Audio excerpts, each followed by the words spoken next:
Hello, ladies and gentlemen. Welcome to another Ultra Confusion interview. This time we have Dan Jolley. Say hello. It's actually pronounced Jolley. Jolley. Okay, even better. Hello. I can never tell. There's the E there. You could go either way. Trolley. You know, Trolley. it's like a Anglicization of a French name, and it used to be Jolie. Ah, okay. Yeah, so I don't feel too bad. So for a while, when I was doing a lot of stuff for DC Comics, some of the DC staffers called me Dangelina Jolie. Ah. Yeah, that was great. And now it's out there on the internet. Well, I'm actually half French, so maybe that's why I chose the different pronunciation. We'll go with that. Yeah, okay. So, first of all, I have to say that the book that basically introduced me to you was this book right here, Grey Widow Walk, which I highly recommend that you pick it up. You can pick it up in physical copy or on the any e-reader. So tell me a little bit about how you've gotten to where you are today as an author. What's been your path to being the author of Grey Widow's Walk? Well, it's been kind of a long one because I haven't ever really wanted or tried to do anything else. I've known that I wanted to be a writer since I was 13. Got my first professional contract at 19. Wow. And it's now many years after that. So, I started out writing comic books. From there, got into licensed property novels and original novels and video games. So the first draft of Grey Widow's Walk I actually wrote in 1996. And it sat on the shelf for a long time. I pulled it back out, rewrote it, and it sat on the shelf again for a long time. And about 2 years ago, I realized why the story wasn't working. It was because I had the main character as a guy, and it needed to be a woman. So I rewrote it again, and the story worked. Everything flowed, and Seventh Star Press grabbed it up, and it got published very shortly after that. I will definitely tell you that I didn't know about it being a male character to begin with, but the female character absolutely works. This was one of the books that I literally could not put down from start to finish because I wanted to know what happened next. And then when I got to the end, I'm like, okay, it's a trilogy. Yep. Where's the second book? And then I saw the publish date, and then I got kind of sad because I'm like, there isn't one yet. Well, no, there is. It is coming out in May of this year. I've just turned in the manuscript for Book 2 to the editor a few weeks ago. I have already seen the cover art for Book 2. So it definitely is happening. Okay, good. And Book 3 comes out in May of 2018. That is one thing that's kind of a hallmark of my career to this point, and I hope for good. In 26 years of doing this, I have never missed a deadline. So as a writer, like you said, it's very important to you to meet deadlines. So if there's any like budding indie writers out there, besides keep your deadlines, what would be something else that you would say need to keep in mind, or maybe some advice as to how to go about things?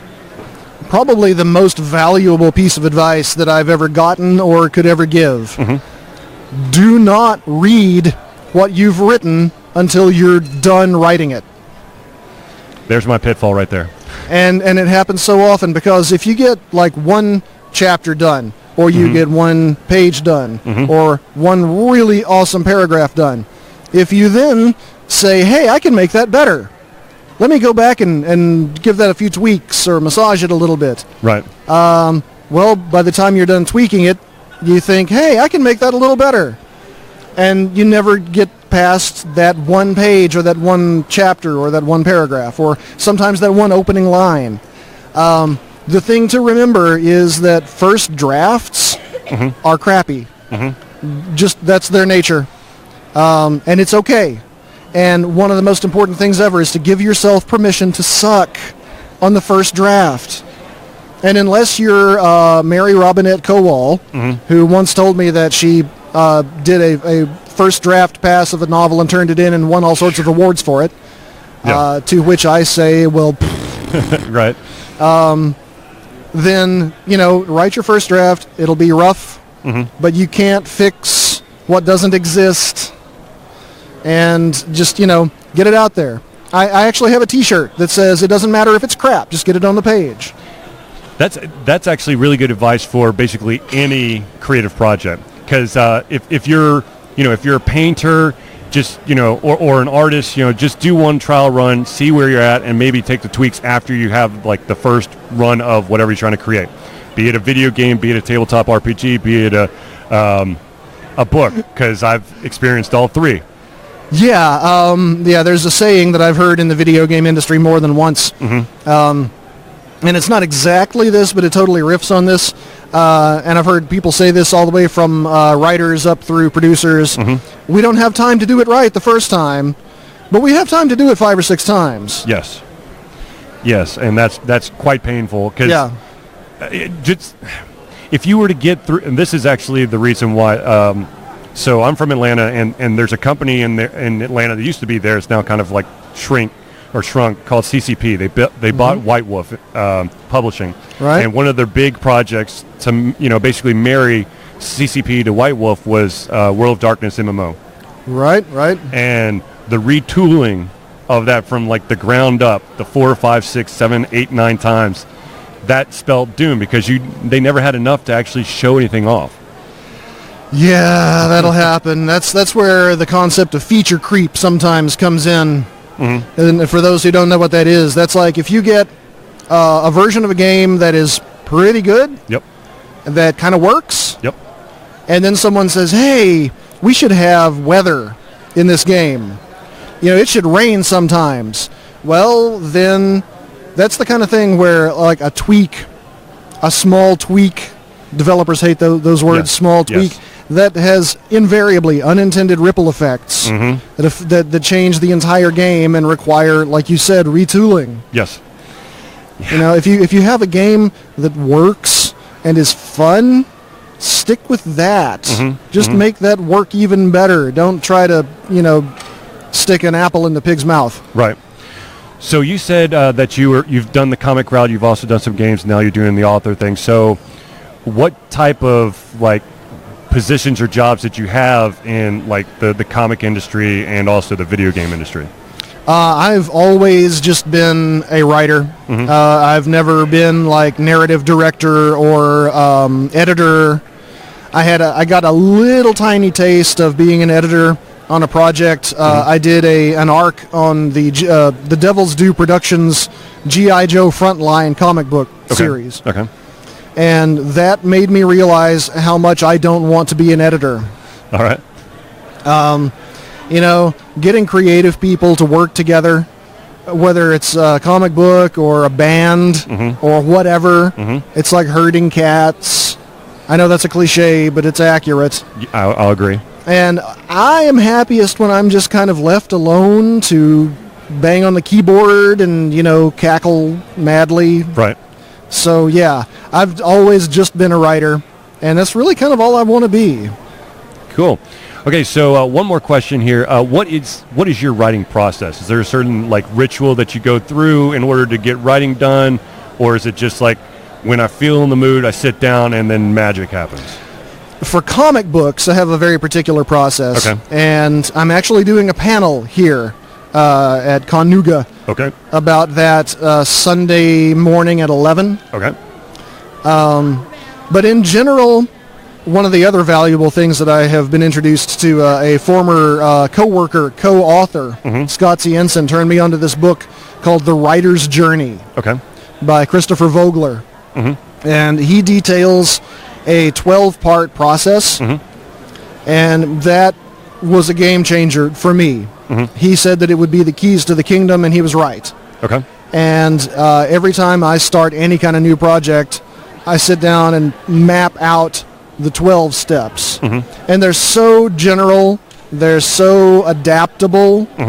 It's not like using that locks you into any kind of particular story.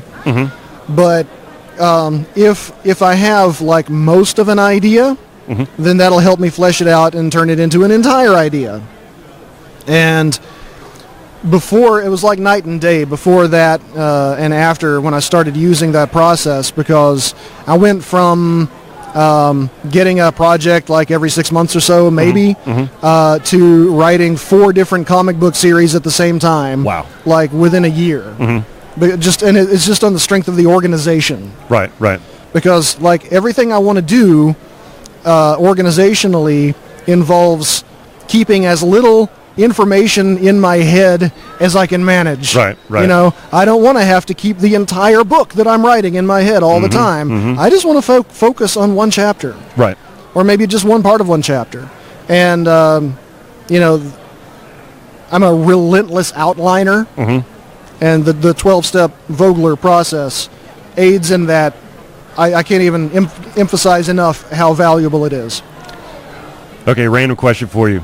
What is your method of writing? Are we talking computer, typewriter, hand, some strange like backwards language? For comic books, I have a whole thing that I do with a sketch pad before I go to script. Okay. For books, a lot of the time I'll still go back to the sketch pad to just to make notes. Right. And like to help get the outline started. But then I switch over to the computer, and I've just got the laptop in my lap. Right. And usually some cats. That's not a bad plan. So where can people find out more information about you, your books, and basically anything and everything that you've done in the past?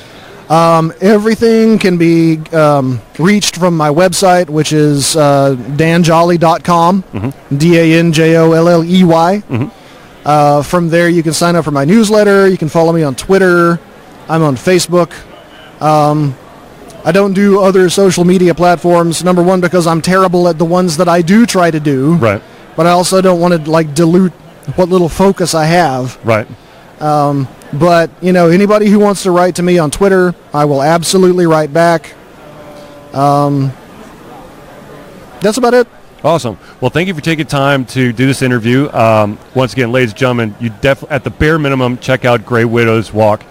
This is really good, and you said the next one comes out in May. Okay, yes. So May. So I just need a couple books to tide me over until May, and then I'll get right back to it. So thank you for tuning in to the Ultra Confusion interview, and thanks, Dan, and the best of luck to you, and hopefully you get all these books out as quickly as possible so I can continue to read them. Thank you. Thank you very much. Thank you.